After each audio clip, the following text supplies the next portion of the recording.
সমস্যাটা হচ্ছে এখানে আমরা ঊর্ধ্বতন কর্তৃপক্ষের সাথে যোগাযোগ করেছিলাম। ওনারা বারবার বলে আসছেন যে এই স্বপ্নের প্রকল্পটাকে বাঁচানোর জন্য আপনারা এখানে চাষিরা মাল দিন।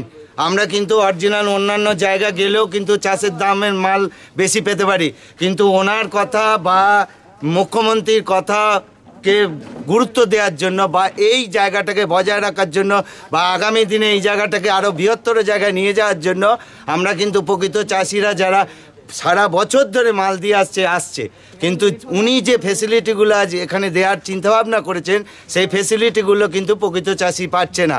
এই কয়েকদিন আগে এখানে একটা ডিস্ট্রিবিউট হয়েছে বিভিন্ন কেট সংক্রান্ত বিষয়ে, যেগুলো চাষির মাল সুরক্ষিতভাবে যাতে চাষি আনতে পারে, সেই চাষির মাল যেখানে সুরক্ষিতভাবে দিতে পারে, ড্যামেজ যাতে না হয়, তার জন্য 5-7টা করে কেট বা তার জন্য কিছু বহন খরচা আমরা বিভিন্ন মাধ্যম দিয়ে খবরটা পেয়ে শুনেছি।